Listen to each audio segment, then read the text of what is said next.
అందరికీ మన ప్రభువును రక్షకుడైనటువంటి యేసుక్రీస్తు వారి పేరిట ప్రత్యేకమైన వందనాలు. ప్రియులారా, మార్కు సువార్త 10వ అధ్యాయము 19వ వచనం నుంచి మనం చూద్దాం. మార్కు సువార్త 10వ అధ్యాయము 19వ వచనం నుంచి మనం చూస్తే, ఇక్కడ ఈ సందర్భంలో ఒక వ్యక్తి యేసుక్రీస్తు వారి దగ్గరికి వచ్చి నిత్య జీవాన్ని పొందుకోవటానికి లేదా నిత్య జీవానికి వారసుడు అవ్వటానికి ఏం చేయాలి అనే ప్రశ్నను యేసుక్రీస్తు వారిని అడగడం జరుగుతుంది. అప్పుడు యేసుక్రీస్తు వారి యొక్క సమాధానం మనం గమనించినట్లయితే కనుక 19వ వచనం నుంచి, నరహత్య చేయవద్దు, వ్యభిచరింపవద్దు, దొంగిలవద్దు, అబద్ధ సాక్ష్యం పలకవద్దు, మోసపుచ్చవద్దు, నీ తల్లిదండ్రులను సన్మానించుము అను ఆజ్ఞలు నీకు తెలియను కదా అని అతనితో చెప్పెను. అందుకు అతను, బోధకుడా, బాల్యము నుండి ఇవన్నీ అనుసరించుచునే ఉంటేనని చెప్పెను.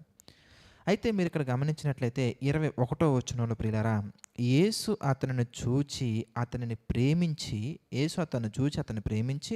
నీకు ఒకటి కొదువుగా ఉన్నది, నీవు వెళ్ళి నీకు కలిగినవన్నీ అమ్మి బేదలకిమ్ము, పరలోకమందు నీకు ధనము కలుగును, నీవు వచ్చి నన్ను వెంబడించుమని చెప్పాను. ప్రియులారా, ఇక్కడ మీరు బాగా ఆలోచించినట్లయితే ఒక విషయం మనకు అర్థమవుతుంది. అదేంటంటే, అడిగినటువంటి వ్యక్తిలో ఒకటి కొదువుగా ఉంది. అయినప్పటికీ యేసుక్రీస్తు వారు గురించి రాయబడినటువంటి ఒక మాట మనం గమనించినట్లయితే కనుక బైబిల్లో యేసు అతనిని ప్రేమించి అనే పదం మనకు కనబడుతుందండి.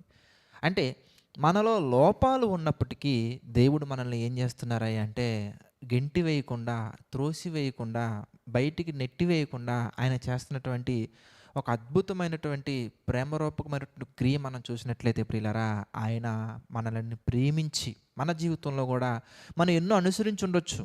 కానీ మనలో ఉన్నటువంటి బలహీనతలు బట్టి లేదా మనలో ఉన్నటువంటి పరిస్థితులను బట్టి మనం కొన్ని విషయాల్లో లోటు కలిగి ఉన్నప్పటికీ, కొన్ని విషయాలలో దేవుని చిత్త ప్రకారంగా లేకుండా వాటిల్లో మనం లోపం కలిగినప్పటికీ దేవుడు మనల్ని త్రోసివేయకుండా ఏం చేస్తున్నారంటే, ఆయన మనల్ని ప్రేమించి మనలో ఏదైతే కొదువుగా ఉందో ఆ కొదువుగా ఉన్న దానిని ఎంతో ప్రేమగా మనకి తెలియపరుస్తున్నట్టుగా మనకు కనబడుతుంది. అతని జీవితంలో కూడా కొదువుగా ఉన్నటువంటి ఆ క్రియను, కొదువుకున్నటువంటి ఆ కార్యాన్ని యేసుక్రీస్తు చాలా ప్రేమగా ప్రేమిస్తూ చెప్పినప్పుడు ప్రియులారా, అతని యొక్క రెస్పాన్స్ ఎలా ఉందో మనం చూద్దాం. అతని యొక్క రెస్పాన్స్ ఎలా ఉందని మనం చూస్తే మార్కు సువార్త 10వ అధ్యాయంలో మనం చూస్తానండి. 21వ వచనం మళ్ళీ చూద్దామండి.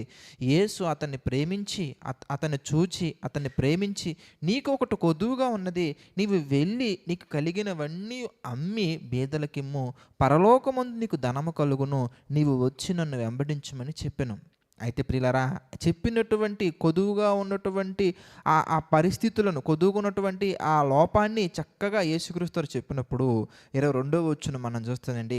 అతడు మిగుల ఆస్తి గలవాడు గనుక ఆ మాటకు ముఖము చిన్నబుచ్చుకొని దుఃఖపడుచు వెళ్ళిపోయాను. మనలో కూడానండి ఇలాంటి తత్వం ఉంటే మనం చేంజ్ చేసుకోవాలి ప్రియులారా. ఏదైనా ఒక లోపాన్ని, మనలో ఉన్నటువంటి ఒక లోపాన్ని దేవుడు వాక్యము ద్వారా, సేవకుల ద్వారా, సహోదరుల ద్వారా తెలియపరిచినప్పుడు అక్కడ మన రెస్పాన్స్ ఎలా ఉండాలి అనగానే వెంటనే అంగీకరించి, మనలో ఉన్నటువంటి లోపాన్ని అంగీకరించి ఆయన సన్నిధిలో ఒప్పుకొని దానిని విడిచిపెట్టి దానిని విసర్జించి విశ్వాసం కలిగి ఆయనను వెంబడించినట్లయితే ఆ ప్రేమను మనం ఇంకా పొందుకునే వ్యక్తిగానే ఉంటామండి.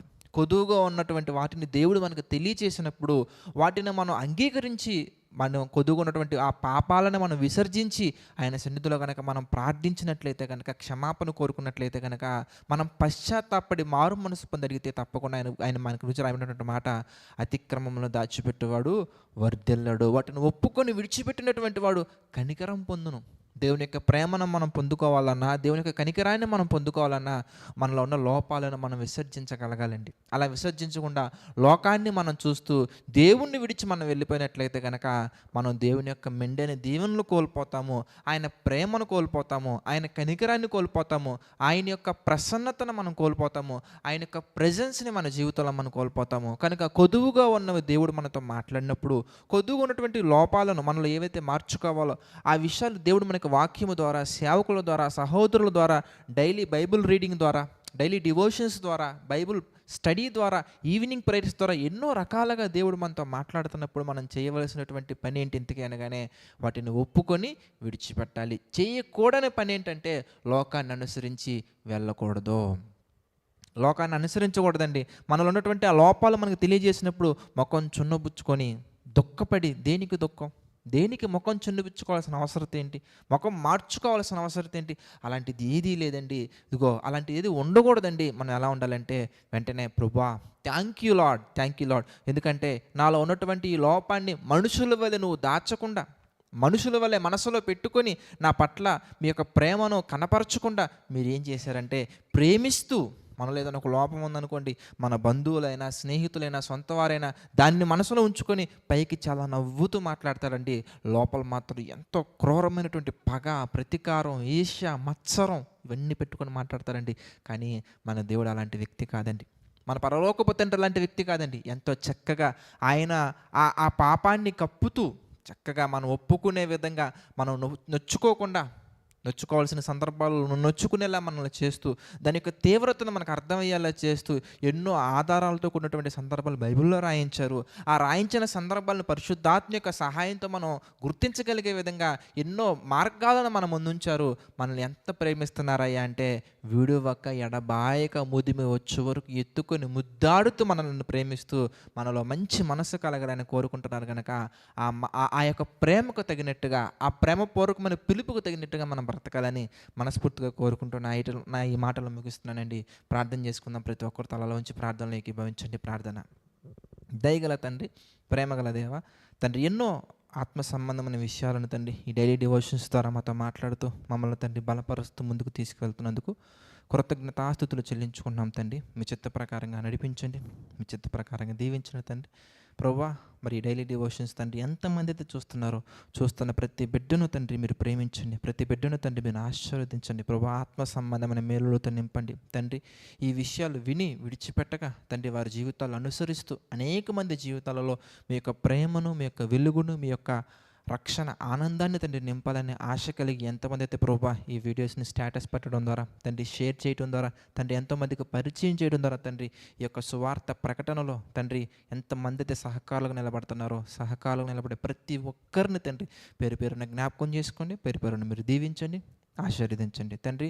ఆర్థిక, ఆరోగ్య, మానసిక సమస్యలు తండ్రి వారి కుటుంబాలలో లేకుండా మీ చిత్త ప్రకారం నడిపించండి తండ్రి. ఈ యొక్క పరిచర్ను కూడా మీరు జ్ఞాపకం చేసుకొని తండ్రి, పరిచర్ను ప్రేమించి తండ్రి ఇప్పటివరకు నడిపించారు తండ్రి. దీనితో ఆసురుడైన నా ద్వారా తండ్రి ఇంకా ఎన్నో కార్యక్రమాలు జరిగించమని తండ్రి, మీ చిత్త ప్రకారం నడుచుకునే ధన్యతను తండ్రి దీనుడైన నాకు అనుగ్రహించమని తండ్రి, ఈ పరిచర్ను మా తండ్రి ఇంకను బలంగా మా తండ్రి మీ చిత్త ప్రకారంగా విస్తరించమని ప్రభువా మా ప్రభువును రక్షకుడైనటువంటి యేసుక్రీస్తు వారి పేరిటి ప్రార్థన అడిగి వేడుకొనుచున్నాము తండ్రి. ఆమేన్. అందరికీ వందనాలండి. God bless you all.